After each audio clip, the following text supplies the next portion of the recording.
Halo, selamat siang. Berjumpa kembali di mata kuliah logika di pertemuan yang ketiga. Senang sekali kita masih bisa berjumpa walaupun via online. Saya harap kalian tetap sehat dan pastinya tetap semangat. Jangan sampai ada kata putus asa untuk anak-anak PGSD 2020.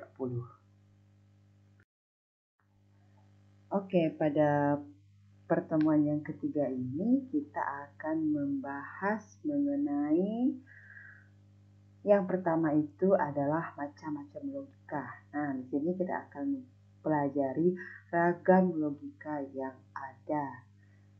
Oke, baiklah.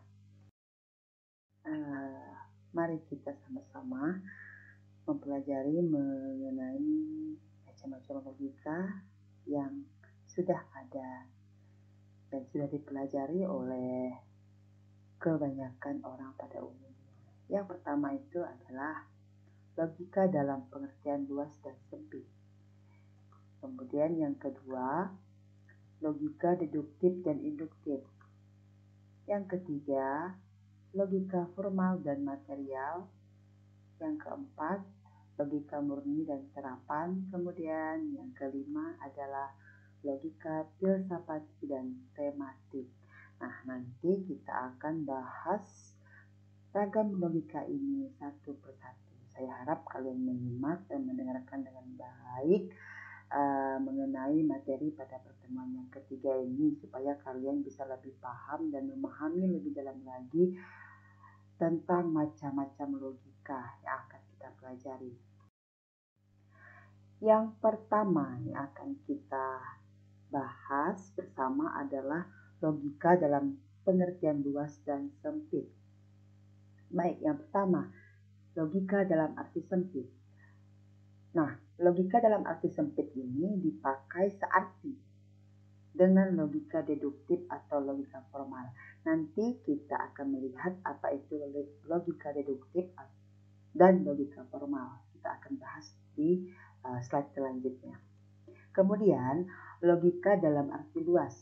Pemakaiannya mencakup kesimpulan-kesimpulan dari berbagai bukti dan tentang bagaimana sistem penjelasan disusun dalam ilmu alam serta meliputi pula pembahasan mengenai logika sendiri.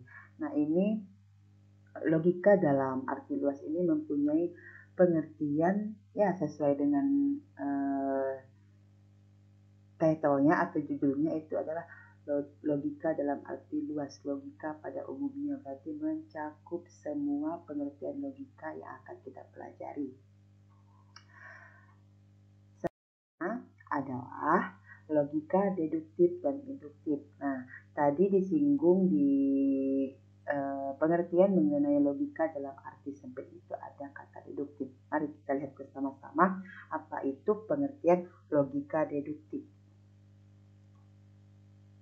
Logika deduktif mempelajari asas-asas penalaran yang bersifat deduktif, yakni suatu penalaran yang menurunkan suatu kesimpulan sebagai kemestian dari pangkal pikirnya sehingga bersifat betul menurut bentuknya saja. Nah, maksudnya di sini adalah logika deduktif ini logika yang membahas pengertian atau makna dari logika, pengertian-pengertian yang khusus dan ditarik menjadi pengertian umum, sehingga di sini disebutkan suatu penalaran yang menurunkan suatu kesimpulan sebagai kemestian dari pangkal pikirnya sehingga bersifat betul menurut bentuknya saja. Nah, itu ditariklah kesimpulan sebagai kemestian supaya asas-asas penalaran ini bisa terarah ke satu arah sesuai bentuknya saja sehingga tidak menyimpang ke arah kanan atau kiri. Jadi maksudnya itu arahnya lurus saja. Kemudian logika induktif mempelajari asas-asas penalaran yang betul adalah hal khusus sampai pada kesimpulan umum yang bersifat boleh jadi atau probability. Nah, ini kebalikan dari logika deduktif. Logika induktif itu yang mempelajari asas penalaran dari khusus ke umum. Berarti bisa dikatakan kalau logika deduktif itu dari umum ke khusus. Seperti itu. Kemudian logika formal atau kata lainnya itu minor dan logika material atau kata lainnya itu mayor. Kita lihat bersama-sama pengertian logika formal. Logika formal yaitu mempelajari asas, aturan atau hukum-hukum yang hukum-hukum berpikir yang harus ditaati agar orang dapat berpikir dengan benar dan mencapai kebenaran. Nah, ini logika formal ini yaitu istilahnya itu sistematis, mengikuti aturan, mengikuti asas atau hukum-hukum berpikir supaya apa? Supaya orang berpikir dengan benar untuk mencapai kebenaran. Jadi secara sistematis mengikuti prosedur yang sudah ditentukan. Itu logika formal atau minor. Kemudian kita lihat lagi logika material itu apa? Logika material adalah mempelajari langsung pekerjaan akal serta menilai hasil-hasil logika formal dan mengujinya dengan kenyataan praktis yang sesungguhnya mempelajari sumber-sumber dan asalnya pengetahuan, alat-alat pengetahuan, proses terjadinya pengetahuan, dan akhirnya merumuskan metode ilmu pengetahuan itu. Nah, ini lebih luas lagi untuk logika material ini. Cakupannya lebih luas dibandingkan logika formal. Makanya semuanya itu mencakup pada logika material ini. Kemudian selanjutnya logika murni dan terapan. Apa itu logika murni? Logika murni merupakan pengetahuan mengenai asas aturan dan logika yang berlaku umum pada semua segi dan bagian dari pernyataan-pernyataan dengan tanpa mempersoalkan arti khusus dalam suatu cabang ilmu dari istilah pernyataan yang dimaksud. Paham tidak mengenai logika murni ini? Coba kita baca lagi pelan-pelan apa itu maknanya. Logika murni merupakan pengetahuan mengenai asas aturan dan logika yang berlaku umum pada semua segi dan bagian dari pernyataan-pernyataan dengan tanpa mempersoalkan arti khusus dalam suatu cabang ilmu dari istilah pernyataan yang dimaksud. Ini sesuai dengan judulnya atau title-nya, logika murni, berarti tidak mempersoalkan arti khusus dalam suatu cabang ilmu. Jadi benar-benar murni, benar-benar berasal seperti apa asalnya, seperti itulah, tidak diganggu gugat, tidak diubah. Jadi murni bagaimana adanya logika murni tersebut yang asli. Kemudian logika terapan itu apa? Logika terapan adalah pengetahuan logika yang diterapkan dalam setiap cabang ilmu, bidang-bidang filsafat, dan juga dalam pembicaraan yang menggunakan bahasa sehari-hari. Seperti title-nya yaitu terapan. Terapan itu bisa masuk ke berbagai cabang ilmu. Jadi bisa diterapkan, bisa disandingkan, bisa dipasangkan dengan cabang-cabang ilmu yang ada di dunia, bidang-bidang filsafat, dan juga dalam pembicaraan yang menggunakan bahasa sehari-hari. Jadi bisa diterapkan di mana saja, seperti itu. Selanjutnya, yaitu logika filsafati dan matematik. Yang pertama, logika filsafati itu apa? Merupakan ragam logika yang punya hubungan erat dengan pembahasan dalam bidang filsafat, seperti logika kewajiban dan etika atau logika arti dengan metafisika. Nah, ini balik lagi. Ada kaitannya dengan filsafat. Seperti metode yang saya ajarkan, logika dan filsafat pendidikan itu sangat berkaitan. Nah, logika filsafat ini apa? Bisa kalian baca lagi apa itu logika filsafat. Ilmu filsafat, karena logika itu merupakan cabang dari filsafat. Makanya di sini dikatakan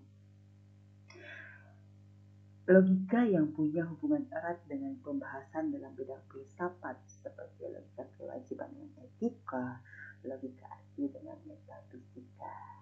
Kalian pasti bertanya apa itu kaitannya logika kewajiban dengan etika atau logika arti dengan metafisika. Jadi kita cari bersama-sama. Kemudian logika matematik. Apa itu logika matematik? Menelaah penalaran yang benar dengan menggunakan metode matematik serta bentuk lambang yang khusus dan cermat untuk menghindarkan makna ganda. Nah, untuk logika matematik ini sesuai dengan namanya, matematik itu matematika. Matematika itu ilmu apa sih? Tentunya ilmu pasti. Kenapa dikatakan ilmu pasti? Jadi logika matematik ini sudah tepat. Itu saja jawabannya. Tidak ada lagi yang lain. Sudah pasti, sudah tepat, sudah benar. Makanya di sini dikatakan menggunakan metode matematik, yaitu matematika yang pada dasarnya memang ilmu pasti, serta bentuk lambang yang khusus dan cermat untuk menghindarkan makna ganda sesuai dengan namanya.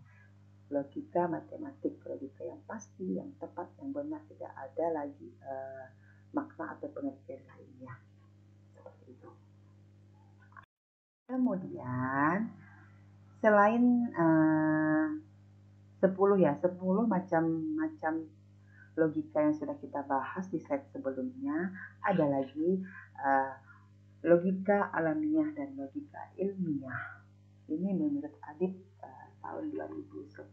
Selain 10 logika yang sudah kita bahas sebelumnya, ini ada lagi tambahan, yaitu logika alamiah dan logika ilmiah.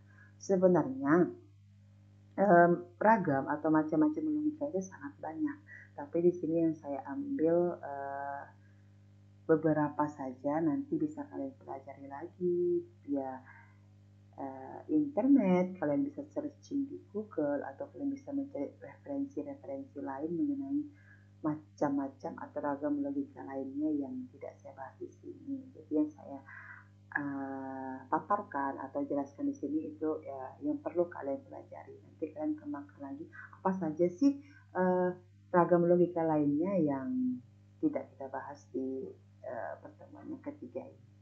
Mari kita lanjutkan materi kita. Kita bahas yang selanjutnya itu mengenai logika alamiah dan logika ilmiah. Yang pertama itu logika alamiah. Logika alamiah itu apa? Mari kita lihat bersama-sama. Logika alamiah menggunakan kinerja akal budi manusia yang berpikir secara tepat dan lurus sebelum dipengaruhi oleh keinginan-keinginan dan kecenderungan-kecenderungan yang subjektif. Nah, sesuai dengan namanya alamiah, berarti alami, belum terpengaruh oleh apapun juga, seperti anak bayi yang baru lahir suci, belum mengetahui apapun, belum tahu apapun, benar-benar suci, alami, yang tidak dipengaruhi oleh keinginan-keinginan dan kecenderungan-kecenderungan yang bersifat subjektif. Itu adalah logika alamiah. Kemudian logika ilmiah. Logika ilmiah itu apa? Logika ilmiah adalah logika ini ada sejak lahir, yang berfungsi memperhalus, mempertajam pikiran serta akal budi. Logika ilmiah menjadi ilmu khusus yang merumuskan asas-asas yang harus ditepati dalam pemikiran. Nah, kalau kita pikir alamiah dan ilmiah ini sama tidak? Kalau tadi logika alamiah ini kan logika yang benar-benar masih murni, benar-benar masih alami tanpa dipengaruhi oleh keinginan-keinginan lain. Kemudian kita bandingkan lagi dengan logika alamiah. Di sini dikatakan logika ini ada sejak lahir yang berfungsi memperhalus, mempertajam pikiran serta akal budi. Nah, apa perbedaannya? Nah, tiga sekalian yang pertama. tugas kalian yang pertama untuk pertemuan ketiga ini, apa perbedaan logika alamiah dan logika ilmiah? Silahkan kalian cari, nanti kalian diskusikan di WhatsApp grup mata kuliah logika. Tugas yang pertama ya. Jadi kalau kalian skip atau melewatkan video ini, berarti kalian tidak tahu apa itu tugas kalian pada pertemuan yang ketiga ini. Oke, kita lanjut. Kemudian, ya, poin yang kedua pada pertemuan ketiga ini yang kita bahas adalah setelah tadi macam-macam logika, sekarang kegunaan logika.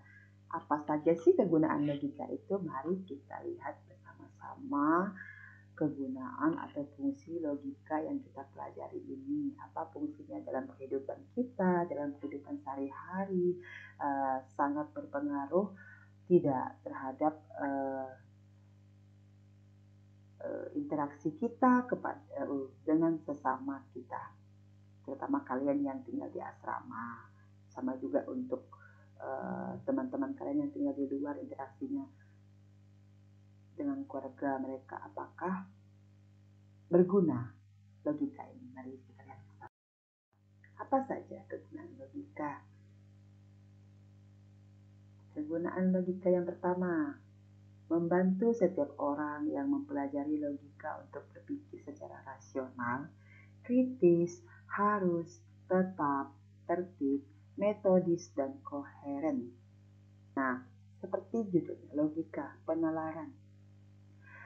Kalian pasti langsung berpikir, apa sih guna logika ini? Yang pertama, membantu setiap orang untuk mempelajari logika untuk berpikir secara rasional, ya masuk akal, kritis, yang berbicara kritis, mengeluarkan pendapatnya, yang masuk akal, harus, tetap, tertib, metodis itu metode menggunakan cara-cara tertentu, dan koheren.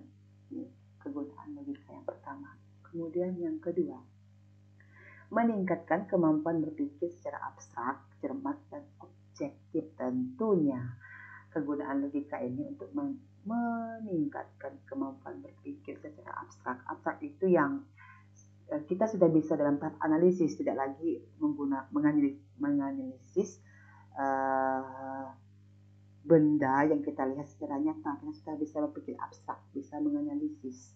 Itu salah satu kegunaan logika, cermat dan objektif. Jadi kita bisa berpikir secara netral, tidak subjektif. Jadi kita bisa berpikir dari sisi kanan dan kiri, tidak berat sebelah. Kemudian yang ketiga itu adalah menambah kecerdasan dan meningkatkan kemampuan berpikir sendiri dengan menggunakan asas-asas sistematis. Itu sangat-sangat nyata kegunaan logika di sini. Menambah kecerdasan itu sudah sangat-sangat pasti, dan meningkatkan kemampuan kalian berpikir sendiri dengan menggunakan asas-asas yang sistematis dan teratur. Apa kegunaan logika yang keempat?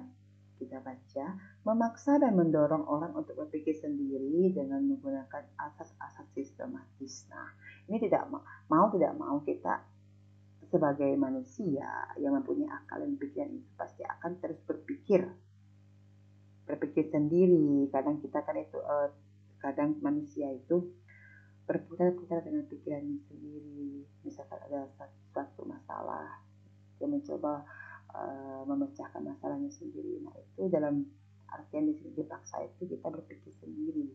Jadi mau tidak mau kita harus berpikir sendiri sebelum kita minta saran orang lain.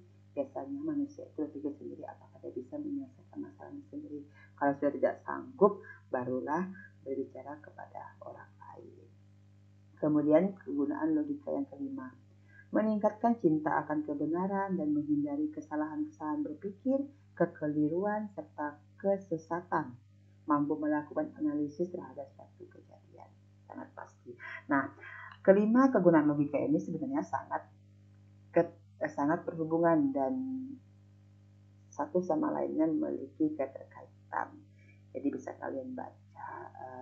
Sebenarnya bisa kita simpulkan kegunaan logika ini apa sih? Untuk meningkatkan daya pikir manusia supaya lebih realistis, lebih rasional, bisa memikirkan hal-hal yang kritis, dan tentunya meningkatkan cinta akan kebenaran dan menghindari kesalahan-kesalahan berpikir. Sesuai dengan namanya, logika atau penalaran itu kan ilmu yang tepat.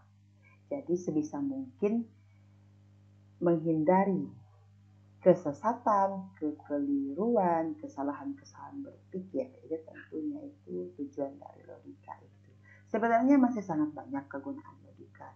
Cuman yang saya ambil di sini adalah 5. Intinya itu kegunaan logika ini meningkatkan daya pikir manusia supaya berpikir lebih rasional, lebih kritis, lebih daya analisisnya lebih tinggi, dan tentunya meningkatkan kebenaran dan menghindari hal-hal yang tidak baik. Seperti itu bisa kalian lihat. Jadi kalau kalian ingin melihat kegunaan logika lainnya, bisa kalian searching di internet dan mencari referensi lainnya. Kemudian poin yang ketiga dan terakhir dari materi pada pertemuan ketiga ini adalah manfaat logika. Tadi kegunaan, yang ini manfaat. Kita perhatikan dulu sebelum saya memberikan pertanyaan yang kedua. Sebelum saya lanjut ke manfaat logika, tugas kalian yang kedua adalah mencari apa itu perbedaan dari kegunaan dan manfaat. Saya mau kalian beri contohnya menggunakan analogi, menggunakan pemisalan, menggunakan contoh supaya kita sama-sama mengerti dan paham apa itu perbedaan kegunaan dan manfaat. Berarti ada 2 ya tugas kalian pada pertemuan yang ketiga ini. Yang pertama tadi apa? Pasti akan kalian ketahui jika kalian mendengarkan video ini secara runtut dari awal hingga akhir. Kemudian yang kedua ini, perbedaan kegunaan dan manfaat, jelaskan di WhatsApp grup mata kuliah logika nanti menggunakan contoh, analogi ataupun pemisalan. Mari kita lihat bersama-sama manfaat dari logika. Yang pertama, melatih jiwa manusia sehingga bisa memperhalus jiwa dan pikiran. Apa ini melatih jiwa manusia sehingga bisa memperhalus jiwa dan pikiran? Tentunya manfaat logika itu untuk memperhalus jiwa dan pikiran kita yang awalnya kita tidak tahu apa-apa, yang awalnya kita berbicara dengan orang itu agak blak-blakan, agak kasar.